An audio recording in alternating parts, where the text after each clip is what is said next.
എൻ്റെ ജീവിതത്തിലേക്ക് ജയശ്രീ കടന്നു വരുന്നത് ഒരു സവിശേഷമായിട്ട് പറയേണ്ട ഒരു കാര്യമാണ്. അപ്പം ജീവിതത്തിൽ ആരെങ്കിലുമൊക്കെ ഇണകളായി തിരഞ്ഞെടുക്കുമ്പോൾ അവർ അവരുടേതായ രീതിയിൽ നമ്മുടെ ജീവിതത്തിനകത്ത് സംഭാവനകൾ നൽകുന്നില്ലെങ്കിൽ ഈ പറയുന്ന ജീവിതമൊക്കെ അല്ല ഞാൻ ജീവിച്ച ജീവിതമൊക്കെ ജീവിക്കാൻ കഴിയുമായിരുന്നില്ല. അപ്പോൾ എന്നിൽ നിന്ന് അല്പം പോലും കുറവില്ലാത്ത തരത്തിൽ പ്രാധാന്യപ്പെട്ട എൻ്റെ ജീവിതത്തിൻ്റെ ഭാഗമായിട്ട് തന്നെ അവരുണ്ടായിരുന്നത് കൊണ്ടാണ് പലതും ചെയ്യാൻ കഴിഞ്ഞത്. നമ്മൾ പ്രണയിച്ച് ജീവിച്ചു, തിരഞ്ഞെടുത്തു ഇണകളെ ഉണ്ടാക്കണം എന്ന് ഞാൻ പറയുമ്പോഴും വരുന്ന ആൾ കൂടെ ചേർന്നേ നമ്മുടെ ജീവിതം ഉണ്ടാവുള്ളൂ. അത് നമ്മൾ പലപ്പോഴും കാണാതെ പോകും. അതുകൊണ്ട് ജയശ്രീയെ പറ്റി മാത്രം അല്ലെങ്കിൽ ജയശ്രീയോടൊപ്പം തന്നെ ഞാൻ പ്രണയിച്ച 1-2 പേരെ പറ്റിയൊക്കെയെങ്കിലും കുറച്ച് പറയേണ്ടതുണ്ട്. ജയശ്രീ എന്നെ തിരഞ്ഞെടുത്ത അതാണ് സത്യത്തിൽ സംഭവിച്ചിട്ടുള്ളത്. ഞാൻ ഒരു സ്ത്രീ എന്നോടൊത്ത് ജീവിക്കണം, സ്ത്രീകളൊത്ത് ജീവിക്കുന്നതാണ് ശരി എന്ന് കൊട്ടേഷനകത്ത് ശരി എന്ന് പറഞ്ഞാൽ ഒരു ഇണയോടൊത്ത് ജീവിക്കണം എന്ന് ഇന്ന് വേണമെങ്കിൽ തിരുത്തി പറയാവുന്ന രീതിയിൽ തീരുമാനിച്ചു കഴിയുമ്പോൾ അത് ജയശ്രീയുടെ ഒരു തിരഞ്ഞെടുപ്പിൻ്റെ ഭാഗമായിട്ടാണ് ഞാൻ ജയശ്രീയുടെ ജീവിതത്തിലേക്ക് കടന്നു വരുന്നത്. ഞാൻ വേണം ഒരു സ്ത്രീ വേണം എന്നാഗ്രഹിക്കുമ്പോൾ അത് ജയശ്രീയാണ് എന്ന് തീരുമാനിച്ചിട്ടില്ല. പരിചയം ഉണ്ടായിരുന്ന ഒരു സ്ത്രീ വേണം, അല്ലെങ്കിൽ സന്യാസിയായി ജീവിച്ചിരുന്നത് കൊണ്ട് എളുപ്പമല്ലായിരുന്നു ഒരു ഇണയെ അങ്ങനെ കണ്ടെത്തുക എന്ന് പറയുന്നത്. അപ്പോൾ അറിയുന്ന ഒരാൾ വേണം എന്ന് മാത്രമേ അന്ന് ആലോചിച്ചുള്ളൂ. അപ്പോൾ അത് പക്ഷേ ജയശ്രീയെ കണ്ടെത്തുന്നതിന് നിമിത്തമായി മാറിയായിരുന്നു. നിത്യേനേതി ജയശ്രീയുമായി സംസാരിക്കുന്നത് വഴി ജയശ്രീ എന്നെപ്പോലൊരാളെ ആണ് ജയശ്രീയുടെ ജീവിതത്തിൽ വേണ്ടത് എന്ന് പറയുന്നത് വഴിയാണ് അത് കണക്ട് ചെയ്തത്. അങ്ങനെ ജയശ്രീ ജീവിതത്തിലേക്ക് കടന്നു വരുമ്പോൾ അന്ന് തൊട്ട് ജയശ്രീയും ജയശ്രീയുടെ വീട്ടുകാരും എൻ്റെ ജീവിതത്തിലേക്ക് ഒന്നിച്ച് കടന്നു വരുന്നു. ഞാൻ നേരത്തെ സംസാരിക്കുന്ന സമയത്ത് അവരുടെ വീട്ടിൽ പോയ കാര്യവും ഒക്കെ പറയുമ്പോൾ ആ അമ്മയും അച്ഛനും വളരെയധികം എൻ്റെ ജീവിതത്തിൻ്റെ ഭാഗമായി മാറുന്നുണ്ട്. എൻ്റെ അമ്മയും അച്ഛനും കടന്നു വന്നതുപോലെ തന്നെ തുല്യമായ പ്രാധാന്യം. കാരണം ചിലപ്പോൾ ഒരുപക്ഷെ എൻ്റെ അമ്മയും അച്ഛൻ്റെ കൂടെ ജീവിച്ചതിനേക്കാളും കൂടുതൽ ഞാൻ അവരുടെ ഒത്ത് ജീവിച്ചിട്ടുണ്ട്. നീണ്ട കാലയളവ് പരിശോധിച്ച് നോക്കിയാൽ തുടർച്ചയായിട്ട് ജീവിക്കുക എന്ന് പറഞ്ഞപ്പം 20 വയസ്സ് ആകുന്നത് വരെ 20 വയസ്സിനകത്ത് ഞാൻ കേരളം വിട്ടുപോയി വടക്കേ ഇന്ത്യ പഠിക്കാൻ പോയ സമയത്ത് എൻ്റെ അമ്മയും അച്ഛനും ഒരു 18 വയസ്സ് ഒക്കെ ഉള്ളത്. അതേ സമയത്ത് 18 വയസ്സ് വരെ അപ്പോൾ തുടർച്ചയായിട്ട് ജീവിച്ചിട്ടുള്ളൂ. പിന്നെ ഇടയ്ക്കിടയ്ക്ക് കാണുന്നതല്ലേ ഉള്ളൂ, അവരുടെ ഒപ്പം ജീവിക്കുന്നില്ലല്ലോ. അപ്പോൾ അതിൽ കൂടുതൽ ജയശ്രീയുടെ അമ്മയുടെ അച്ഛനും കൂടെയാണ് ജീവിച്ചത്. അപ്പോൾ ആ അമ്മയും അച്ഛനും ജയശ്രീയോടൊപ്പം തന്നെ ഇതുപോലെ വളരെ പ്രധാനപ്പെട്ട ജയശ്രീക്ക് ഒരു അനിയത്തിയാണ്. അവളും എൻ്റെ ജീവിതത്തിൻ്റെ ഭാഗമായി മാറുന്നു. ജയശ്രീ വന്ന് ഒരു 4-5 വർഷം കഴിഞ്ഞപ്പോൾ അവരുടെ പേര് രാജശ്രീ എന്നാണ്. രാജശ്രീയും ആദ്യത്തെ ഫെമിനിസ്റ്റ് പ്രസ്ഥാനം ഉണ്ടാക്കുന്നതിൻ്റെ ഭാഗമായി അവളും മാറുന്നുണ്ട്. മാത്രമല്ല എൻ്റെ കൂടെ താമസിച്ച് പഠിക്കുക, അത് കഴിഞ്ഞിട്ട് വക്കീലായി മാറുക, ഇതെല്ലാം ചെയ്യുന്നുണ്ട്. അതുകൊണ്ട് അവർ 4 പേരും കൂടെയാണ് എൻ്റെ ജീവിതത്തിലേക്ക് കടന്നു വരുന്നത്. അപ്പോൾ അവർ ഓരോരുത്തരും കോൺട്രിബ്യൂട്ട് ചെയ്തിട്ടുണ്ട്. അവരെല്ലാവരും ഇങ്ങോട്ട് കടന്നു വരുന്നതിന് ജയശ്രീ കാരണമാണ് എന്നുള്ളതാണ് ജയശ്രീയുടെ സവിശേഷത ഉണ്ടാക്കുന്നത്. എന്നെപ്പോലെ തന്നെ ലോകത്തിനെപ്പറ്റിയും ജീവിതത്തിനെപ്പറ്റി ഒക്കെ ചിന്തിക്കുകയും അതിനെപ്പറ്റി റിസർച്ച് ചെയ്യണമെന്നും മനസ്സിലാക്കണമെന്നും അത് ഫിസിക്സ് ഒക്കെ ജയശ്രീയാണ് എന്നെക്കാളും കൂടുതൽ സയൻസ് പഠിച്ചിട്ടുള്ള ആൾ. ഞാൻ വായിച്ച് പഠിച്ചതല്ലാതെ ജയശ്രീ യഥാർത്ഥത്തിൽ പഠിച്ച ഒരാളാണ്. ജയശ്രീയോളം അക്കാഡമിക്കായിട്ട് ചിലപ്പോൾ പഠിച്ചാൽ അധികം അങ്ങനെ കാണത്തില്ല. വെറുതെ ഡിഗ്രികൾ എടുക്കുന്നവരെ പോലല്ല. അതെ, MSc കഴിഞ്ഞിട്ടാണ് ജയശ്രീ MBBS എടുക്കുന്നത്, MD എടുക്കുന്നത്. അതിനുശേഷവും PhD എടുക്കാൻ വേണ്ടി നടക്കുന്നുണ്ടായിരുന്നു. ചിലപ്പോൾ ഇനിയും ജയശ്രീ അത് ഇപ്പോൾ റിട്ടയർ ചെയ്ത് കഴിഞ്ഞ് ഇരിക്കുന്ന അവസ്ഥയാണ്. റിട്ടയർ ചെയ്തെങ്കിലും കോളേജിൽ നിന്ന് വിട്ടിട്ടില്ലാത്ത അവസ്ഥയുമാണ്. റിട്ടയർമെൻ്റ് ഏജ് കഴിഞ്ഞിട്ട് കേരളത്തിൽ ഗവൺമെൻറ് ഏറ്റെടുത്ത കോളേജായതുകൊണ്ടാണ് അങ്ങനെ സർവീസിൽ തുടരുന്ന ചിലപ്പോൾ ആദ്യത്തെ വ്യക്തിയുമായിരിക്കും റിട്ടയർമെൻറ്റ് കഴിഞ്ഞ് ഗവൺമെൻറ് സർവീസിൽ തുടരുന്ന. അതിൻ്റെ കാരണം ജയശ്രീ ഇപ്പോൾ ജോലി ചെയ്യുന്ന പരിയാരം മെഡിക്കൽ കോളേജ് ഗവൺമെൻറ് ഏറ്റെടുത്ത്, എങ്കിലും അവിടുത്തെ എല്ലാ പ്രവൃത്തികളും എല്ലാ ആൾക്കാരും സ്റ്റാഫിനെ ഒന്നും റെഗുലറൈസ് ചെയ്ത് മാറിക്കഴിഞ്ഞിട്ടില്ല. അത് കാരണം കൊണ്ട് റിട്ടയർമെൻറ്റ് കഴിഞ്ഞും ഗവൺമെൻറ്റിൽ തുടരുന്ന ആദ്യത്തെ ആളായിരിക്കും. അങ്ങനത്തെ ഒരു പ്രവൃത്തിയുണ്ട്. നല്ല രസമാണ്. ജയശ്രീ വളരെ ലേറ്റായിട്ടാണ് ജോലിക്ക് പോകുന്നത്. ആ തുടക്കത്തിൽ തൊട്ട്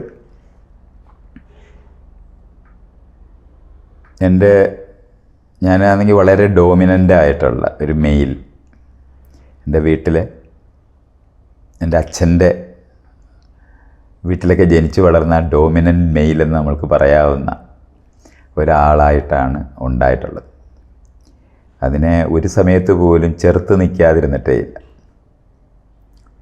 അത് ഞങ്ങൾ പ്രണയിച്ച് തുടങ്ങി എനിക്ക് വന്ന ആദ്യത്തെ ദിവസം തൊട്ട് തന്നെ ഞങ്ങൾ അങ്ങനത്തെ കാര്യങ്ങളിനകത്ത് അഭിപ്രായ വ്യത്യാസങ്ങൾ നിലനിർത്തുക,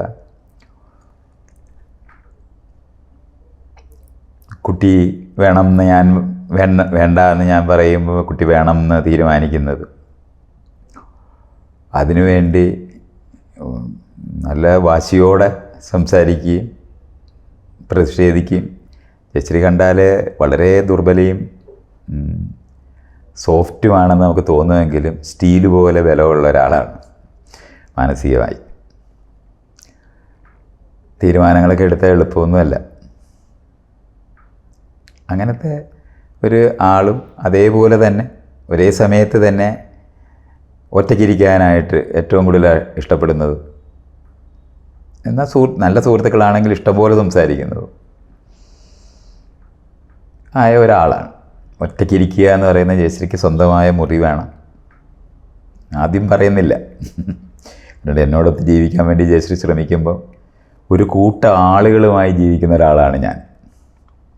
എന്നും സുഹൃത്തുക്കളുടെ നടുവിലാണ് ഞാൻ. ഇപ്പം എൻ്റെ വീട്ടിലായിരുന്നെങ്കിൽ ഇഷ്ടംപോലെ ആളുകളുണ്ടായിരുന്നു. അപ്പോൾ അതിനകത്ത് തൻ്റേതായൊരു ഇടം സ്വയം കണ്ടെത്തി അതിനുവേണ്ടി വാദിച്ച് ഉറപ്പിച്ച് ജീവിച്ച ഒരാളും കൂടാണ്. എൻ്റെ കൂടെ അല്ലാതെ ജയശ്രീ കിടന്നുറങ്ങത്തില്ല. പക്ഷേ സ്വന്തം മുറി വേണം. അതേപോലെ തന്നെ ഞാൻ ഈ അടുക്കള ഒക്കെ സോഷ്യലൈസ് ചെയ്തൊരു ലേബറാണ്. അത് ഭക്ഷണമൊക്കെ ഉണ്ടാക്കുന്നത് നമുക്ക് പുറത്തു നിന്നോ അല്ലെങ്കിൽ കമ്മ്യൂണിറ്റി കിച്ചണൊക്കെ ഉണ്ടാക്കി അതിനകത്തു നിന്നൊക്കെ കഴിക്കുകയാണ് വേണ്ടത്. വീടുകളിലെ പ്രൈവറ്റായിട്ട് പണ്ട് തൊട്ട് നമ്മൾ തുടർന്ന് വന്നിരുന്നൊരു ശീലം കൊണ്ട് അടുക്കള തുടരുന്നതല്ലാതെ വീടിൻ്റെ ഡിസൈനകത്തു നിന്ന് തന്നെ അടുക്കള എടുത്ത് കളയേണ്ടതാണെന്നുള്ള നിലപാടുള്ള ആളാണ്. ഒരു കോർണർ അത്യാവശ്യം നമുക്കിഷ്ടം തോന്നുന്ന, കുക്ക് ചെയ്യാൻ താല്പര്യമുണ്ടെന്ന് തോന്നുന്ന ഒരാൾക്ക് അല്പം കുക്ക് ചെയ്യാനായിട്ടുള്ള ഒരു കോർണർ മതി. ഇനി അങ്ങനെ അല്ലെങ്കിൽ തന്നെ അത് വീടിൻ്റെ ഫ്രണ്ടിൽ എല്ലാവരും വരുമ്പോൾ ആദ്യം കയറുന്നത് ആ ഫ്രണ്ട് റൂമിൽ തന്നെ കിച്ചൺ ഉണ്ടാകണം. സകലർക്കും സഹകരിക്കാൻ പറ്റുന്ന, പുരുഷന്മാർക്ക് അടുക്കള വശത്തേക്ക് നടക്കേണ്ട ആവശ്യമില്ലാതെ അടുക്കളയിലേക്ക് പ്രവേശിക്കാൻ പറ്റുന്ന നിലവാരത്തിൽ ആദ്യത്തെ മുറിയിൽ തന്നെ അടുക്കള വേണമെന്നുള്ള നിലപാടുള്ള ആളാണ്. ഇങ്ങനെ സ്ട്രക്ചറലായിട്ട് തന്നെ വീടിൻ്റെ ഷേപ്പ് മാറ്റേണ്ട ജനാധിപത്യ സംവിധാനത്തിന് ആവശ്യമായിട്ടുള്ള തുല്യരായ മനുഷ്യരായിട്ടാണ് പെണ്ണും അല്ലെങ്കിൽ ഇണകൾ ജീവിക്കേണ്ടതായിട്ടിരിക്കുന്ന കാലത്ത് ഈ പഴയ അടുക്കളകൾക്കൊക്കെ തന്നെ ഉണ്ടായിക്കൊള്ളാം. അപ്പോൾ എങ്ങനെ അടുക്കള വേണ്ട എന്ന നിലപാടുള്ള എന്നെ അതിന് സഹകരിക്കുന്ന ഒരാളെ ഉണ്ടാകുക എന്ന് പറയുന്നത് എളുപ്പമല്ല. കാരണം വീടുകളിൽ നിശ്ചയമായിട്ടും അടുക്കളയിലേക്ക് പ്രവേശിപ്പിച്ച് പരിശീലിപ്പിക്കപ്പെട്ട അടിമയായിട്ട് ജീവിക്കാൻ പഠിപ്പിച്ച ഒരു സ്ത്രീയെയാണ് കേരളത്തിനകത്ത് 90% നമുക്ക് ലഭിക്കത്തുള്ളൂ. അതുകൊണ്ട് സ്വാതന്ത്ര്യമുള്ള സ്ത്രീകൾ കൂടെ വേണമെന്ന് ആഗ്രഹിക്കുമ്പോഴും അവരുടെ എണ്ണം വളരെ കുറവാണ് എന്നുള്ള യാഥാർത്ഥ്യമാണ്.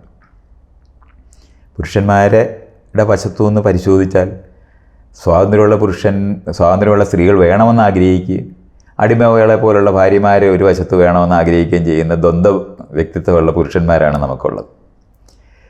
കാരണം വലിയൊരു പാടാണ് ഈ രൂപപ്പെടുത്തുന്ന സമയത്ത്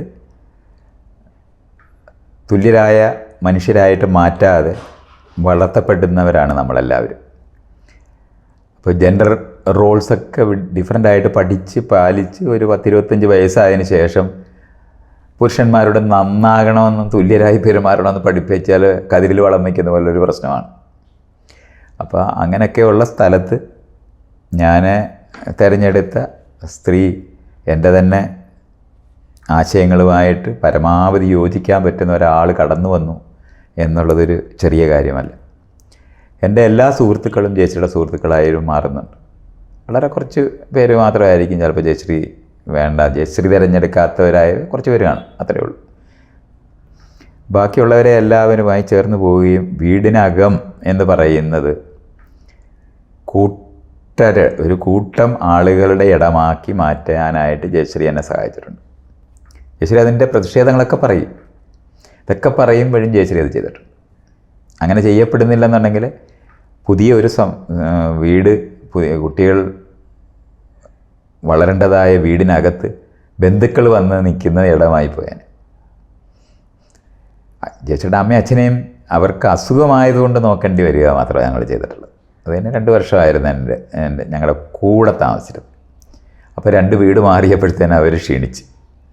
അത് കഴിഞ്ഞ് അവർ സ്ഥലം മേടിച്ച് വീട് വെച്ച് താമസിക്കുമ്പോൾ ജയശ്രീയുടെ അമ്മയുടെ ഒരു റിക്വസ്റ്റിനാണ് കനിയെ അവരുടെ ജീവിതത്തിൽ നിന്ന് കൊണ്ടുപോകരുത് എന്ന് പറയുമ്പോഴാണ് അവരുടെ വീടിനടുത്തുള്ളൊരു വീട് വാടകയ്ക്കെടുത്ത് ഞങ്ങൾ വ്യത്യസ്തമായിട്ട് ജീവിക്കാൻ തുടങ്ങിയത്. അപ്പോൾ അങ്ങനെ ജീവിക്കുന്ന സമയത്ത് എല്ലാം ജയശ്രീയുടെ അമ്മയും അച്ഛനുമായിട്ടല്ല എൻ്റെ കൂടെ കഴിഞ്ഞിട്ടുള്ളത്. അല്ലെങ്കിൽ ജയശ്രീ അവരോട് സവിശേഷമായ ഒരു ബന്ധമുണ്ടാക്കുന്ന നിലവാരത്തിലേ അല്ല. ജയശ്രീയുടെ അമ്മയും അച്ഛനും എൻ്റെ അമ്മയും അച്ഛനും എൻ്റെ വീട്ടിൽ കഴിയുന്നതിനേക്കാളും എന്ന് പറഞ്ഞാൽ അവരാണ് എൻ്റെ അമ്മയും അച്ഛനുമായിട്ട് ഞാൻ കണ്ടിരുന്നത്. അങ്ങനെയായിരുന്നു. ജയശ്രീക്ക് അവരോട് ജയശ്രീയുടെ അമ്മയുടെ മരണസമയത്തൊക്കെ അടുത്ത് പെരുമാറുന്നുണ്ട്, വളരെ ഇൻറ്റിമേറ്റായിട്ട് പെരുമാറുന്നുണ്ട്. അതിനു മുമ്പ് ഒരു പരിചയമുള്ള ഒരാൾ പെരുമാറുന്ന പോലെ മാത്രമൊക്കെയാണ് ജയശ്രീ പെരുമാറുന്നത്. എന്ന് പറഞ്ഞാൽ അമ്മയും അച്ഛനെന്ന് അംഗീകരിക്കുമ്പോൾ തന്നെ സ്വാതന്ത്ര്യമുള്ള ഒരു മകള് തന്നെയായിരുന്നു. അവരെല്ലാവരും അങ്ങനെ പെരുമാറുന്നതും അതുമൊക്കെ ഞാൻ ഈ പറയുന്ന തരത്തിലുള്ള ജീവിതം നയിക്കുന്നതിന് സാധ്യമാകുന്ന കാരണങ്ങളും കൂടാണ്. അങ്ങനെ അല്ലെന്ന് നമ്മൾ വിചാരിച്ചുകൂടാ. അല്ലാതെ ഒരാളൊറ്റയ്ക്ക് പല കാര്യങ്ങളും പറയുകയും ജീവിക്കുകയും ചെയ്തു എന്നൊന്നും എടുത്തുകൂടാ. ജയശ്രീ കടന്നു എന്ന് നടത്തിയ ട്രാൻസ്ഫോർമേഷനുണ്ട്. എൻ്റെ ജനാധിപത്യവൽക്കരണം, ഞാനെന്ന് പറയുന്ന വ്യക്തിയുടെ ജനാധിപത്യവൽക്കരണത്തിനകത്ത് വളരെയധികം കോൺട്രിബ്യൂഷൻ നടത്തിയിട്ടുള്ള എന്ന് പറഞ്ഞാൽ ശക്തമായ ചെറുത്ത് നിൽപ്പിനൂടെ എന്നെ ട്രാൻസ്ഫോം ചെയ്ത ഒരാളാണ്. വീട്ടിൽ ജനാധിപത്യ വിരുദ്ധമായിട്ടുള്ള ശരിയെന്ന് തോന്നുന്ന കാര്യങ്ങളൊക്കെ ചത്താൽ അങ്ങ് ചെയ്യുക, കണ്ണുമടച്ച് ചെയ്യുന്ന തരത്തിൽ പ്രവർത്തിക്കുന്ന എന്നെ ടൈം ചെയ്യുന്നതിന് ശരിക്കും ജയശ്രീ ചെയ്തിരുന്നത് എൻ്റെ സുഹൃത്തുക്കളെ സംഘടിപ്പിച്ച് എനിക്കെതിരെ നിർത്തി ആർഗ്യൂ ചെയ്ത് ഡിസ്കസ് ചെയ്ത് ഓരോ പോയിൻറ്റിലും ഡിസ്കഷൻ നടക്കും. അങ്ങനെ ചെയ്തിട്ടാണ് എന്നെ കൈകാര്യം ചെയ്തിട്ടുള്ളത്. ഇതെല്ലാം മനസ്സിലാക്കുന്ന ഒരു വശത്ത് നമ്മൾ ഫെമിനിസമൊക്കെ പഠിക്കുമ്പോൾ അത് അനുസരിച്ച് ജീവിക്കുക, തുല്യരായി പെരുമാറാൻ പഠിക്കുക, ജനാധിപത്യം വേണമെന്ന് വിചാരിക്കുക, പക്ഷെ ജീവിക്കുമ്പോൾ കഴിയാതിരിക്കുക. കാരണം ശീലിച്ചിട്ടില്ല. എൻ്റെ വീട്ടിലൊക്കെ ജനിച്ചു വളർന്നാൽ ജനാധിപത്യത്തിൻ്റെ മണം പോലും അടിക്കാൻ ഒക്കത്തില്ല. എന്ന് പറഞ്ഞാൽ ഒരു ഭർത്താവും ഭാര്യയായിട്ട് മാത്രം മനസ്സിലാക്കപ്പെടുന്ന ലോകത്തുനിന്ന് മിക്കവാറും എല്ലാ വീട്ടിലും അങ്ങനെ തന്നെ ആയിരിക്കും ആരംഭിക്കുന്നത് എല്ലാവരും. ആരുടെയെങ്കിലും ഒരു കുറ്റമോമായിട്ടൊന്നുമല്ല. ഹെയറാർക്കി പഠിപ്പിക്കുന്ന വീടുകൾ തന്നെയാണ് നമ്മുടേതെല്ലാം. അന്യരെ അകറ്റി നിർത്താനും നമ്മൾ വേറെയാണെന്ന് പഠിപ്പിക്കുന്നതൊക്കെ ആയിട്ടുള്ള വീടുകളിലേ നമുക്കെല്ലാവർക്കും ജനിക്കാൻ പറ്റും. അപ്പോൾ അതുകൊണ്ട് രൂപപ്പെട്ടവർ തമ്മിലാണ് ഇണകളാകുന്നത്. അപ്പോൾ അതും ഇതുപോലെ നമ്മൾ കാണണം, രൂപപ്പെട്ടവർ തമ്മിലാണ് ഇണകുക. അതുകൊണ്ട് കതിരുകളായിപ്പോയി, അതുകൊണ്ട് മാറുക എളുപ്പമല്ല. ഇത്തരത്തിലുള്ളൊക്കെ പരസ്പരം തിരിച്ചറിയുകയൊക്കെ ചെയ്ത് അതിനകത്ത് ചെയ്യേണ്ടതായിട്ടുള്ള പ്രവൃത്തികൾ ഒന്നിച്ച് ചെയ്യണം എന്നാലോചിക്കും. അപ്പം ഞാനും ജയശ്രീയും തമ്മിൽ ജീവിക്കുന്ന എല്ലാ സമയങ്ങളിലും ഈ പറയുന്ന, ഇപ്പോൾ വീട്ടിനകത്ത് വന്ന് താമസിച്ചിരിക്കുന്നവരെല്ലാവരും നോക്കുമ്പോൾ ഞങ്ങൾ തമ്മിൽ ഭയങ്കര സംഘർഷമാണെന്ന് കാണുമായിരുന്നു. ഞാനത് പലതവണ കണ്ടിട്ടുണ്ട്. ആളുകൾ വിചാരിക്കുന്നത് ഞങ്ങൾ തമ്മിൽ ഭയങ്കര വഴക്കാണെന്ന്. ഞങ്ങൾക്ക് വഴക്കിട്ടൊന്നിച്ചിരിക്കാൻ കഴിയുന്നവരാര്? അത് ഈ പറയുന്ന ഇടം ഉണ്ടാക്കിയെടുക്കുന്നത് ഒരാൾ അഭിപ്രായം, 2 പേരുള്ള ജീവിതമാണ് നമ്മുടേത്. അതാണ് 2 പേരുള്ള ജീവിതമാണ്. അതുപോലെ തന്നെ എൻ്റെ സുഹൃത്തുക്കൾക്കൊക്കെ അഭിപ്രായമൊക്കെ പറയാൻ പറ്റുമായിരുന്നു. അവരെല്ലാവരും പറയുകയൊക്കെ ചെയ്തിട്ടുണ്ട്. അവരെ ഞാൻ ശരിയല്ല എന്ന് എല്ലാവരും കണ്ടെത്തിയിട്ടുള്ള ആളാണ്. ഞാൻ ശരിയല്ല എന്ന് പറയാത്ത എൻ്റെ ഒരു സുഹൃത്തുമില്ല. എല്ലാവരും പറഞ്ഞിട്ടുണ്ട് നിങ്ങൾ ശരിയല്ല. അത് പറയുമ്പോൾ അവരെല്ലാവരും എന്നെ കളഞ്ഞിട്ട് പോയിട്ടുള്ളവർ വളരെ വളരെ വിരലെണ്ണാവുന്ന 1-2 പേരൊക്കെ കാണുമായിരിക്കും. അവരെന്നെ ഉപേക്ഷിച്ചവരൊക്കെ ഇല്ലെന്ന് വിചാരിക്കുന്നില്ല, കാണും. എന്നോട് പറയാതെ എന്നെ ഉപേക്ഷിച്ചിട്ടുള്ളവരും ഉണ്ടാകാം. എന്നാലും കണ്ടാൽ ചിരിക്കാത്തവരായിട്ട് ആരെങ്കിലും ഉണ്ടോ എന്ന് എനിക്ക് തോന്നുന്നില്ല. ഇന്നും സംസാരിക്കുകയും പറയും. എന്നെ വിട്ടുപോയവരെ ഉള്ളവർ പോലും കാണുമ്പോൾ ഒരിക്കലും വിട്ടുപോയവരായിട്ട് അവർ എന്നെ അനുഭവിപ്പിച്ചിട്ടില്ല. അങ്ങനെയൊക്കെ തന്നെയാണ് ജീവിച്ചിട്ടുള്ളത്. ഈ ആളുകളെല്ലാം തന്നെ എൻ്റെ കൂടെ തന്നെ ജീവിച്ചിട്ടുണ്ട്. സുഹൃത്തുക്കളെ പറ്റി, ഈ ജയശ്രീയെ പറ്റി പറയുമ്പോൾ പറയേണ്ടതാണ്. എൻ്റെ ജീവിതത്തിനെ മുഴുവൻ രൂപപ്പെടുത്തിയ ഒത്തിരി സുഹൃത്തുക്കളുണ്ട്. പക്ഷേ അവർ ഒരാളെപ്പറ്റി മാത്രമായിട്ടോ 1-2 പേരെ പറ്റി മാത്രമായിട്ട് എനിക്ക് പറയാൻ കഴിയും. അത് പറയുവാണെങ്കിൽ ഒറ്റയ്ക്ക് ഓരോരുത്തരും ഇപ്പോൾ ജയശ്രീയെ പറ്റി പറയുന്ന പോലെ പറയേണ്ടതാണ്. അതൊരു വലിയ സംഘമാണ്. ഞാനൊരാളല്ല, ഒരു സംഘമാണെന്ന് എനിക്കറിയാം. അത്രയും സുഹൃത്തുക്കളുള്ള ആളാണ്. അതുകൊണ്ട് പക്ഷേ അവരെ പറ്റി എല്ലാം ഒരാളെ പറഞ്ഞു തുടങ്ങിയാൽ ഞാൻ എല്ലാവരും പറ്റി പറയണം. അത് ഇനി ഒരിക്കൽ അവരോടൊക്കെ കുറച്ച് പേരോടെങ്കിലും, മരിച്ചു പോയിട്ടില്ലാത്തവരോടൊക്കെ ചോദിക്കേണ്ടതാണല്ലോ അവരെ പറ്റിയൊക്കെ എനിക്ക് അങ്ങനെ പറയാൻ പറ്റുമോ.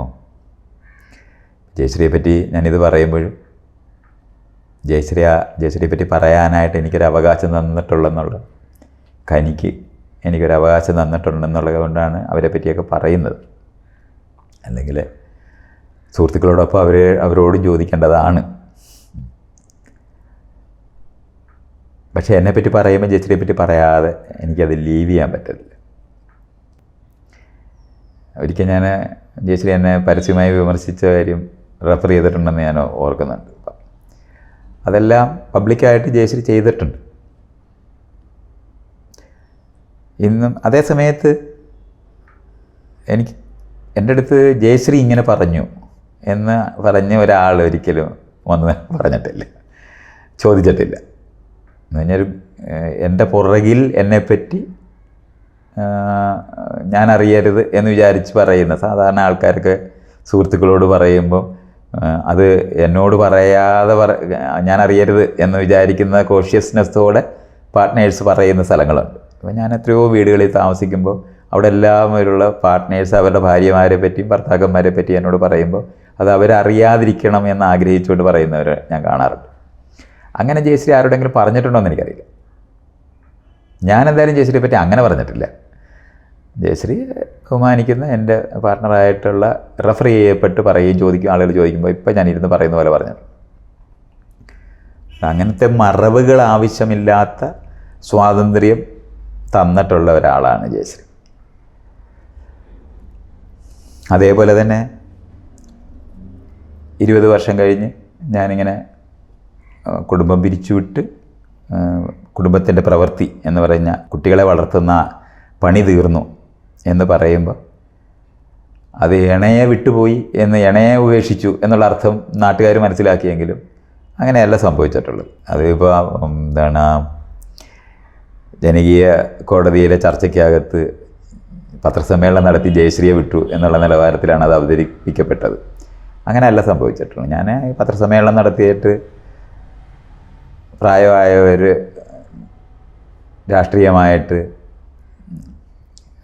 അധികാര സ്ഥാനങ്ങളിൽ ഇരിക്കരുതെന്നും മനുഷ്യ കേന്ദ്രീകൃതമായി ലോകത്തിനെ മനസ്സിലാക്കി ജീവിക്കരുതെന്ന് പറയുന്ന 2 നോട്ടാണ് ഞാൻ എഴുതിയത്. പിന്നെ കുടുംബം പിരിച്ചുവിട്ടു എന്ന് പറഞ്ഞപ്പോൾ ജയശ്രീയെ ഉപേക്ഷിച്ചു എന്ന് തെറ്റിദ്ധരിച്ചു പോയ ആൾക്കാരുടെ ലോകമാണ്. ഞാനീ പത്രസമ്മേളനം കഴിഞ്ഞ് നേരെ ജയശ്രീ അന്ന് ആന്ധ്രയിലാണ് താമസിക്കുന്നത്, അവിടോട്ടാണ് പോയത്. അവിടെ പോയാണ് വേഷമൊക്കെ മാറി നാട്ടിലേക്ക് വരുന്നത്. അപ്പോൾ അങ്ങനത്തെ തെറ്റിദ്ധാരണയൊന്നും ജയശ്രീക്കില്ല. പക്ഷെ അതേ സമയത്ത് പുതിയൊരാളെ പ്രണയിച്ചപ്പോഴാണ് ജയശ്രീക്ക് വിഷമമുണ്ടായത്. അത് നല്ല വിഷമം തന്നെ ഉണ്ടായിട്ടുണ്ട്. അതിനെപ്പറ്റിയാണ് ജയശ്രീ പറയുന്നത്. എനിക്ക് 2 വർഷം വിഷമിച്ചു എന്ന് പറയുമ്പോൾ ഞാൻ മറ്റൊരാളെ പ്രണയിച്ചു എന്ന് പറയുന്നതാണ്. അതേ ജയശ്രീ, ഞാനും ജയശ്രീയും തമ്മിൽ ലൈംഗിക ബന്ധങ്ങളിൽ ഏർപ്പെടാതെ ജയശ്രീക്ക് ലൈംഗികതയിൽ താല്പര്യം നഷ്ടപ്പെട്ടു എന്ന് എന്നോട് പറയുന്ന ഒരു സമയമുണ്ട്. അങ്ങനെ ലൈംഗികമായ ബന്ധങ്ങളിൽ താല്പര്യമില്ലാതായിരിക്കുമ്പോൾ ഞാൻ വിഷമിക്കാതിരിക്കാൻ ആരോടെങ്കിലുമൊക്കെ ലൈംഗിക ബന്ധത്തിൽ ഏർപ്പെടുന്നതിൽ എനിക്കെതിരില്ല എന്ന് പറഞ്ഞ ഒരാളും കൂടെ. പക്ഷെ അങ്ങനെ പറയുമ്പോൾ തന്നെ പ്രണയിക്കുന്നതിനെ പറ്റി ജയശ്രീ ആലോചിക്കുന്നില്ല. പുരുഷന്മാർക്ക് ലൈംഗിക കാര്യങ്ങളിൽ കൂടുതൽ താല്പര്യം ഉണ്ടാകാം എന്നറിയുന്ന അറിവ് കൊണ്ടാണ് ജയശ്രീ അത് പറയുന്നത്. കാരണം പുരുഷൻ എന്ന് പറയുന്ന ജീവി മരിക്കുന്നത് വരെ ലൈംഗിക പ്രവൃത്തിയിൽ ഏർപ്പെടുന്നതും, സ്ത്രീകളാകട്ടെ കുട്ടികളുണ്ടായി മെനോപോസൊക്കെ വന്നു കഴിഞ്ഞാൽ അതിൻ്റെ ആവശ്യം അവർക്ക് ശാരീരികമായി തന്നെ കുറയും. അല്പം ഇടയ്ക്കിടയ്ക്ക് ലൈംഗിക ബന്ധത്തിൽ ഏർപ്പെടുക എന്ന് പറയുന്നത് അതൊരു സെൻറ്ററല്ല, അത് മാറുകയൊക്കെ ചെയ്യും. ലൈംഗികമായിട്ട് ഇഷ്ടങ്ങളുള്ള പുരുഷന്മാരെ പോലെ താല്പര്യമുള്ള സ്ത്രീകളില്ല എന്നുള്ള അർത്ഥമൊന്നും അല്ല ഞാനീ പറയുന്നത്. അതങ്ങനെ അവർക്ക് എന്തോ പ്രത്യേകതയുണ്ട്. പക്ഷേ അല്ല, ബയോളജിക്കലായിട്ട് തന്നെ നമുക്ക് കാണാൻ പറ്റും. കെട്ടിപ്പിടിച്ചുറങ്ങുന്നത് മതിയാകുന്നവർ അതിനപ്പുറത്തോട്ട് ലൈംഗിക പ്രവൃത്തിയിൽ ഏർപ്പെടാതെ ത്വരയില്ലാതിരിക്കുകയും ചെയ്യുക എന്ന് പറയുന്നതൊക്കെ ഉണ്ട്. പക്ഷെ അത് പറയാനായിട്ടൊക്കെ പറ്റത്തില്ല. അതുകൊണ്ട് പുരുഷന്മാരുടെ നീഡ് നിൽക്കുന്ന കാരണം കൊണ്ട് അവരുടെ ഒത്ത് ജീവിക്കുന്നതിന് വേണ്ടി സ്ത്രീകൾ നിർബന്ധിക്കപ്പെട്ടു പോകും, ഇഷ്ടമില്ലാത്തപ്പോഴും ലൈംഗിക ബന്ധത്തിൽ ഏർപ്പെടാനായിട്ട്. അങ്ങനെ പാസീവായി റിസപ്റ്റീവായിട്ട് മാത്രം ഇരിക്കേണ്ട ആവശ്യമുള്ളത് കൊണ്ട് അത് മാത്രം ചെയ്താൽ മതിയല്ലോ, മെനക്കെട്ട് ചെയ്യേണ്ട ആവശ്യമില്ല. അപ്പോൾ ലൈംഗിക പ്രവൃത്തിക്കകത്ത് മുൻകൈ എടുക്കുന്ന അത് ഒഴിവാക്കിയാലും അനുഭവിക്കാം. അതുകൊണ്ടാണ് ലൈംഗിക തൊഴിലാളികളായിട്ട് അവർക്ക് മാറാൻ പറ്റുന്നത്. അപ്പോൾ ആ നിലവാരത്തിലൊക്കെയുള്ള വ്യത്യാസങ്ങളൊക്കെ കൊണ്ട് ജയശ്രീ ഇങ്ങനെ പറയുമ്പോൾ എന്നെപ്പറ്റി ആലോചിക്കുന്നുണ്ടല്ലോ. അവർക്ക് താല്പര്യമില്ലാതിരിക്കുമ്പോഴും പുരുഷൻ എന്നുള്ള നിലവാരത്തിൽ എനിക്ക് ലൈംഗികമായ പ്രവൃത്തിയിൽ ഏർപ്പെടാൻ ഇഷ്ടമുണ്ടായിരിക്കുകയാണെങ്കിൽ ഒരാളോട് ചെയ്തോളൂ, അതിൽ കുഴപ്പമില്ല എന്നൊക്കെ പറയാനും വേണ്ടിയുള്ള സ്വാതന്ത്ര്യമൊക്കെ ജയശ്രീക്കുണ്ട്. ആ ജയശ്രീയാണ് ഞാൻ. പക്ഷെ പ്രണയിക്കുന്നത് ജയശ്രീക്ക് ആലോചിക്കാൻ പറ്റുന്നില്ല. ജയശ്രീയെ പ്രണയിക്കുക, ഒരാളോട് പ്രണയിക്കുമ്പോൾ ആ പ്രണയമുള്ള ആളിന് വേറൊരാളെ പ്രണയിക്കുന്ന ആലോചിക്കാൻ പറ്റത്തില്ല എന്നുള്ളതാണ് യാഥാർത്ഥ്യം. ഇതൊക്കെ നമുക്ക് അങ്ങനെ തന്നെ കാണണം. പുരുഷന്മാർക്ക് ഉണ്ടാകുന്ന അത്രയും വ്യത്യാസങ്ങളോടെ സ്ത്രീകൾക്ക് കഴിയാതിരിക്കുന്നതും സെലക്ട് ചെയ്തവരോട് മാത്രം ബന്ധം ഉണ്ടാക്കാൻ കഴിയുന്നവരും ഒക്കെ ആയിട്ടുള്ള കാര്യങ്ങളുണ്ട്. അതിൻ്റെ ഡീറ്റെയിൽസിലോട്ടല്ല ഞാനിപ്പോൾ പോകുന്നത്. അപ്പോൾ അങ്ങനെയൊക്കെ പറഞ്ഞിരുമ്പോഴും വിഷമിച്ച്. എന്നാൽ ഭക്തി എൻ്റെ കൂടെ ഉള്ള സമയത്ത് ജയശ്രീ ഹിമാചലി വന്ന് താമസിക്കുന്നുണ്ട്. അപ്പം ജയശ്രീ വരുമ്പോൾ ഞാൻ ഭക്തി എൻ്റെ ജീവിതത്തിലേക്ക് കടന്നു വരുന്നത് ജയശ്രീ ഉള്ളപ്പോഴാണ്. അപ്പോൾ അത് ഭക്തിക്ക് അറിയാത്ത കാര്യമല്ല. ഒരു ഇണയുള്ള ഒരാളെയാണ് അവർ പ്രണയിക്കുന്നതെന്ന് തിരിച്ചറിഞ്ഞുകൊണ്ട് തന്നെയാണ് വന്നിട്ടുള്ളത്. അതുകൊണ്ട് ഞാൻ അവരോട് പറഞ്ഞ് ജയശ്രീ ഹിമാചലി വന്നാൽ ഞാൻ ജയശ്രീയുടെ ഒപ്പമായിരിക്കും, അപ്പോൾ ഭക്തിക്ക് അവിടെ വരാം. പക്ഷേ ഞാൻ ഇണയായിട്ട് ഇരിക്കുന്നത് ജയശ്രീയുടെ ഒപ്പമായിരിക്കും എന്ന് പറയുകയും ജയശ്രീ അവരവിടെ വരുന്ന സമയത്ത് തമ്മിൽ വഴക്കിടുകയോ ഒന്നും ചെയ്തിട്ടില്ല. അത്ഭുതകരമായി തോന്നാവുന്ന നിലവാരത്തിലാണത്. അവരൊന്നിച്ച് നിൽക്കുന്ന, അവരെ രണ്ടുപേരും കൂടെ ചേർന്ന് നിൽക്കുന്ന പടമൊക്കെ ഞാൻ എടുത്തിട്ടുണ്ട്. അതിനകത്തും സങ്കടമുള്ള ഒരു ജയശ്രീയുടെ മുഖം കാണാൻ പറ്റും നമുക്ക്. പക്ഷെ ഒരിക്കലും അവരോട് ഭക്തിയോട് മോശമായിട്ടൊരു വരി പോലും പറഞ്ഞിട്ടില്ലാത്ത ഒരാളാണ് ജയശ്രീ. ഭക്തി ജയശ്രീയുടെ അടുത്ത് പോയിട്ടുണ്ട് ഒറ്റയ്ക്ക്. ഞാൻ പറഞ്ഞ എൻ്റെ കൂടെ കൂട്ടുകൂടുന്നു എന്നുള്ള കാര്യം ജയശ്രീയോടൊന്ന് പറയണം. ഒരു കാര്യമുണ്ട്, അങ്ങനത്തെ ഒരു ഔചിത്യത്തിൻ്റെ ആവശ്യമുണ്ട് എന്ന് കാണുന്നതുകൊണ്ട് ഭക്തി അങ്ങനെ ആന്ധ്രയിലെ ജയശ്രീയുടെ അടുത്ത് പോകുന്നുണ്ട്. അപ്പോൾ ജയശ്രീ പറഞ്ഞ് എനിക്ക് മൈത്രേനെ പങ്കുവയ്ക്കാൻ പറ്റത്തില്ല. പക്ഷെ അതേസമയത്ത് ജയശ്രീക്ക് കാണാം ഞാൻ ഭക്തിയെ പ്രണയിച്ചു തുടങ്ങി. അതുകൊണ്ടാണല്ലോ ഭക്തി അവിടെ ചെന്നിരിക്കുന്നത്. അപ്പോൾ ജയശ്രീ കരയുന്നുണ്ട്. കരയുന്ന ഒരാളെ കണ്ടപ്പോൾ ഭക്തിക്കും സങ്കടം വന്നു. ഭക്തിയുടെ ഡിസ്ക്രിപ്ഷനാണ്, എനിക്ക് നേരിട്ട് ഞാൻ കണ്ടിട്ടില്ല. ഞാനും കൂടെ കിടന്ന് കരഞ്ഞു എന്ന് പറഞ്ഞ്. അപ്പോൾ അങ്ങനെയൊക്കെയുള്ള ഒരു കാര്യങ്ങളൊക്കെ വളരെ എന്താ പറയണ്ടേ, മാന്യം എന്നുള്ള വാക്ക് ഉപയോഗിക്കാമെങ്കിൽ അങ്ങനെ ഒരു മാന്യമായ സംസ്കാരത്തിൻ്റെ ഉടമയാണ് ജയശ്രീ. ഭക്തിക്ക് ഒരിക്കലും ജയശ്രീയെ പറ്റി ഒരു കംപ്ലൈൻറ്റ് വാക്ക് കൊണ്ട് നോട്ടം കൊണ്ടൊക്കെ ഇങ്ങനെ കാണിച്ചു എന്നൊക്കെ ഒന്നും പറഞ്ഞിട്ടേ ഇല്ല. അപ്പോൾ അതൊക്കെ ചെറിയ കാര്യമല്ല. ഞാൻ ഇണകളുള്ള ആളുകളൊക്കെ രണ്ടുപേരൊക്കെ ഉള്ളവർ തമ്മിൽ അവർ പുരുഷന്മാരും സ്ത്രീകളും കിടന്ന് കഷ്ടപ്പെടുന്നതൊക്കെ ഞാൻ കണ്ടിട്ടുണ്ട്. അത്തരത്തിലുള്ള കഷ്ടപ്പാടൊന്നും ഒരിക്കലും അനുഭവിക്കേണ്ടി വന്നിട്ടേ ഇല്ല. അത്രത്തോളം ചിലപ്പോൾ ഞാനും എൻ്റെ പെരുമാറ്റം കൊണ്ടൊക്കെ ആയിരിക്കാം ജയശ്രീക്ക് അത്രയും തീവ്രമായിട്ട് എന്നെ അങ്ങ് നഷ്ടപ്പെട്ടിട്ടില്ല എന്നുള്ള അനുഭവമൊക്കെ ഉണ്ടാകാം. എന്നാലും അങ്ങനൊന്നും അല്ല. ഞാനെന്തെങ്കിലും ചെയ്തതുകൊണ്ട് ജയശ്രീ അങ്ങനെ ആയി എന്നൊന്നും പറയുകയല്ല. ജയശ്രീയുടെ സ്വതന്ത്രമായിട്ട് തന്നെ ജയശ്രീക്ക് അത് മനസ്സിലാക്കി വിഷമം പരിഹരിക്കാനും മറ്റുള്ളവരടുത്ത് അനീതിപൂർവ്വം പെരുമാറാതിരിക്കാനും ഒക്കെ കഴിവുള്ള ഒരാളാണെന്ന് പറയുക. അപ്പോൾ അത് ഒരു ചെയ്യുകയും ജീവിക്കുകയും ചെയ്തിട്ടുള്ളത് കൊണ്ട് കനിയും ജയശ്രീയും ഭക്തിയും ഞാനും ഒന്നിച്ച് നിൽക്കുന്ന പടങ്ങളുണ്ട്. ഞങ്ങൾ ഒന്നിച്ച് നടക്കുകയും ഭക്തിക്ക് എൻ്റെ ജയശ്രീ ഞാനും കൂടെ താമസിക്കുന്ന വീട്ടിലേക്ക് വരാൻ പറ്റുക, അവിടെ ഇരിക്കുക, കനിയുമായിട്ട് കൂട്ടുകൂടി നടക്കാൻ പറ്റുക, ഇതെല്ലാം സംഭവിച്ചിട്ടുണ്ട്. ഇതൊക്കെ കേരളത്തിലും നമ്മുടെ ഒരാളുടെ ജീവിതത്തിലുമൊക്കെ നടന്നതായിട്ടുള്ള കാര്യം കൂടെ ആൾക്കാർ അറിയേണ്ടതുണ്ട്. ഭീകരപ്രവർത്തനം ചെയ്തതുപോലെ ചിലപ്പോഴൊക്കെ ആൾക്കാരിങ്ങനെ ഒളിച്ചും തലമുട്ടി കള്ളുഷാപ്പിൽ തലയിൽ മുണ്ടിട്ട് കയറുന്ന പോലെയാണ് ജീവിതം എന്നൊക്കെ പറയുമ്പോൾ അങ്ങനൊന്നും അല്ലാതെ മനുഷ്യർക്ക് ജീവിക്കാൻ പറ്റും എന്നുള്ളതിൻ്റെ ഒരു തെളിവാണ്. അത് കനി ഭക്തിയുടെ കൂടെ ജീവിച്ചിട്ടുണ്ട്, ഭക്തിയുടെ വീട്ടിൽ പോയി ജീവിച്ചിട്ടുണ്ട്. അവരുടെ അമ്മയും അച്ഛനുമായിട്ട് സംസാരിച്ച് അവരുടെ വീടുകളിൽ എത്രയോ ദിവസങ്ങൾ താമസിച്ചിട്ടുണ്ട്.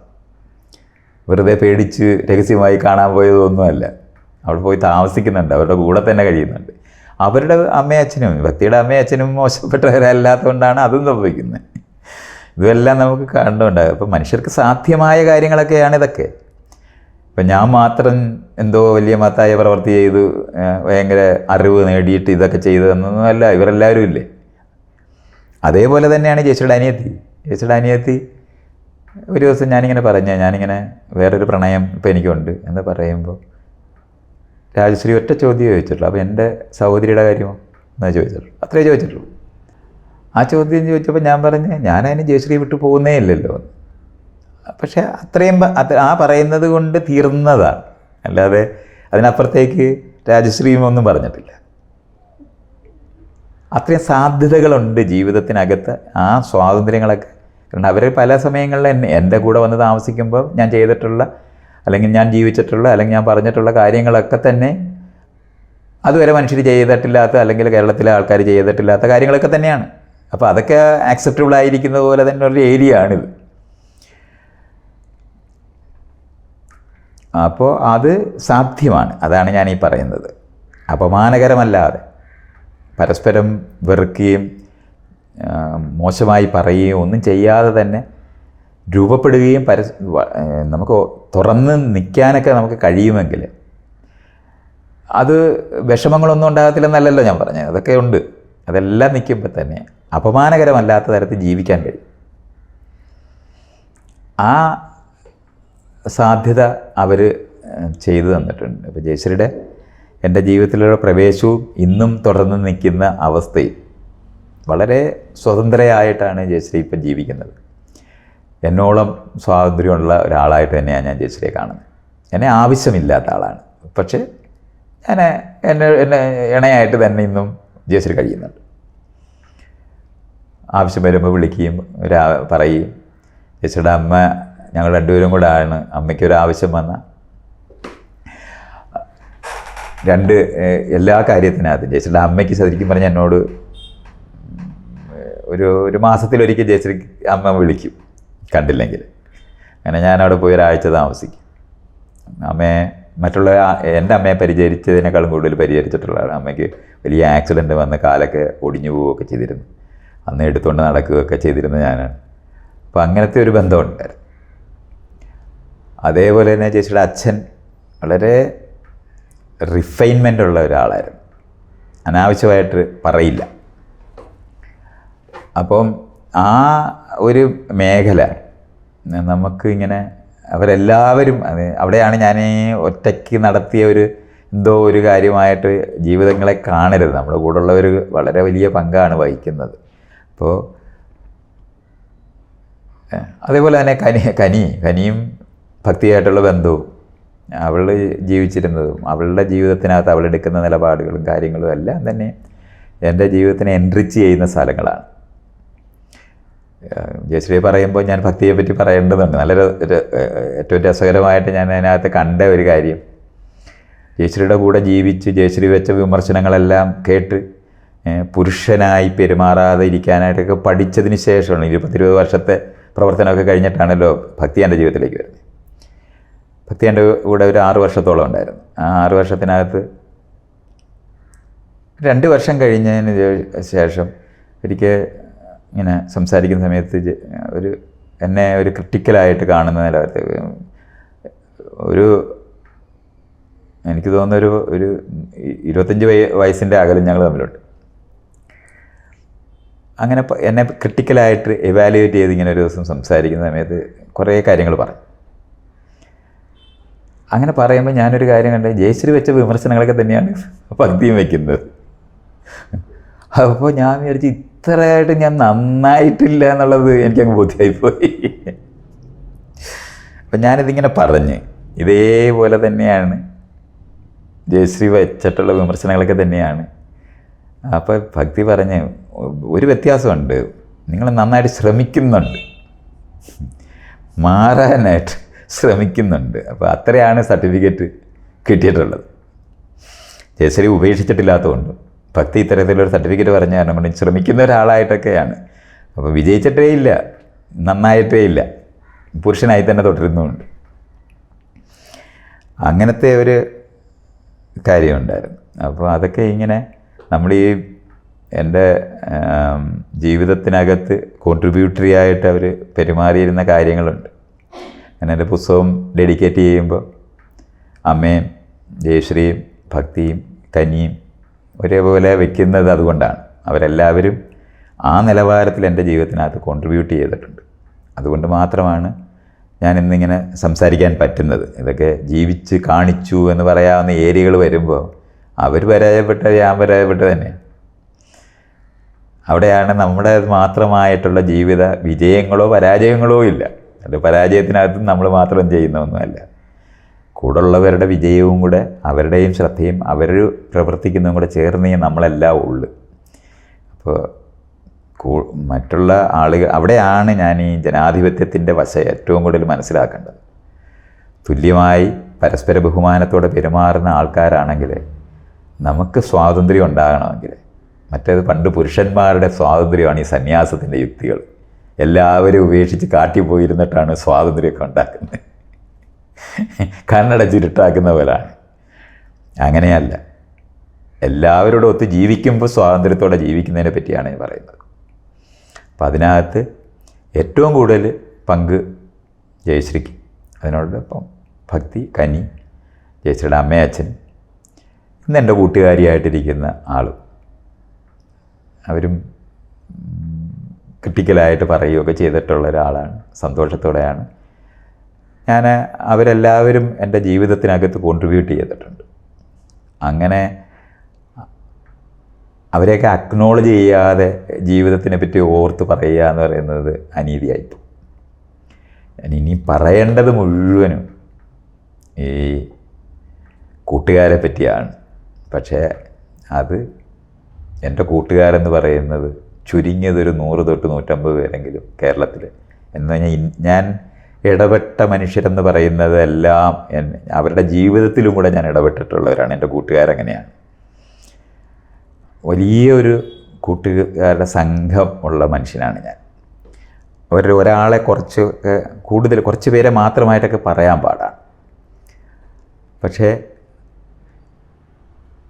ജയശ്രീയും ഭക്തിയും ഒക്കെ ഉള്ളതുപോലെ തന്നെ ഈ സുഹൃത്തുക്കളില്ലെന്നുണ്ടെങ്കിൽ ഞാൻ ആകുന്നേ. അവിടെയാണ് നമ്മൾ എന്ന് പറയുന്നത് ഒരു സംഘാതമാണ്, ഒരു കൂട്ടായ്മയാണ്. ഒറ്റക്കൊറ്റക്കുള്ള അതിരിൽ ഒതുങ്ങിപ്പോകുന്ന മനുഷ്യരല്ല നമ്മൾ. മനുഷ്യനാണോ ഒരു സംഘമാണ് എന്ന് സ്വയം അറിയുക എന്നുള്ളതാണ് അവിടുത്തെ ശരി. അത് മനസ്സിലാക്കി എത്രത്തോളം നമുക്ക് മറ്റുള്ളവരുമായി ചേർന്ന് ജീവിക്കാൻ കഴിയുമോ അതുമാത്രം തന്നെയാണ് ജീവിതത്തിനകത്ത് സ്വാതന്ത്ര്യം തരുന്നത്. കൂടെ ഉള്ളവരുടെ സ്വാതന്ത്ര്യം തന്നെയാണ് നമ്മുടെ സ്വാതന്ത്ര്യം. അപ്പുറത്തിരിക്കുന്ന ആളും കൂടെ ചേർന്നേ നമ്മുടെ ഐഡൻറ്റിറ്റി ഉണ്ടാകത്തുള്ളൂ. അവർ സ്വാതന്ത്ര്യം ഉണ്ടാക്കി തരുന്നില്ലെങ്കിൽ നമ്മൾ സ്വാതന്ത്ര്യം ഉണ്ടാക്കാനൊക്കത്തില്ല. ഒരു ചള്ളയ്ക്ക് അടിച്ചാൽ മറുചള്ള കാണിച്ചു കൊടുത്താൽ ഹൃദയ ദ്രവീകരണം ഉണ്ടായി നമ്മളോടൊപ്പം നിൽക്കുന്ന മനുഷ്യരുണ്ടായാലേ പറ്റുള്ളൂ. അല്ലെങ്കിൽ ഞാൻ മനുഷ്യനാണ് എന്ന് ഞാൻ പറയുമ്പോൾ ഞാൻ മനുഷ്യനാണെന്ന് പറഞ്ഞ് പോകാൻ പറ്റുന്ന ഒരു രാജ്യം ഇന്നും ലോകത്തുണ്ടായിട്ടില്ല. അപ്പോഴാണ് നമ്മൾ ഒറ്റയ്ക്ക് ഉണ്ടാക്കുന്നൊരു കാര്യമല്ല. ഈ ആളുകളിങ്ങനെ ഐഡൻറ്റിറ്റിയോ അല്ലെങ്കിൽ ജാതി ബോധമോ മതബോധമോ എന്നൊക്കെ പറയുന്നത് ഒരാളുടെ മനസ്സിൽ മാത്രമുള്ളതാണെന്നൊക്കെ ആളുകൾ പറയും. അങ്ങനെയല്ല. നമ്മുടെ ആന്തരികമായ മാറ്റങ്ങൾ നമ്മൾ വരുത്തിയത് കൊണ്ട് മാത്രം തീരുന്നതല്ല ലോകത്ത് നമ്മൾ കാണുന്ന വിവേചനങ്ങൾ. അത് മറ്റുള്ളവരും കൂടെ ചേർന്ന് മാത്രമേ നമ്മളെ മാറ്റാനൊക്കത്തുള്ളൂ. കറുത്തവരെ ഇഷ്ടപ്പെടാതിരിക്കുന്ന ഒരാളിനടുത്ത് ഒരു കറുത്തവന് എത്ര മനുഷ്യത്വപരമായിട്ട് എത്ര തുറന്ന് കാണിച്ചാലും അത് മാറത്തില്ല എന്നറിയണം. ആ സ്വാതന്ത്ര്യം അനുഭവിക്കാനൊക്കത്തില്ല. അപ്പം ജാതീയമായിട്ടുള്ള വിവേചനങ്ങളോ ലൈംഗികമായ ജെൻഡറായിട്ടുള്ള വിവേചനങ്ങളോ ഒക്കെ ഉള്ള ആൾക്കാർക്ക് അവരുടെ സ്വാതന്ത്ര്യം മറ്റുള്ളവരുടെ സ്വാതന്ത്ര്യം കൂടെ ആണെന്ന് തിരിച്ചറിഞ്ഞുകൊണ്ട് വേണം നമ്മൾ ഈ വിഷയങ്ങളെ മനസ്സിലാക്കാൻ.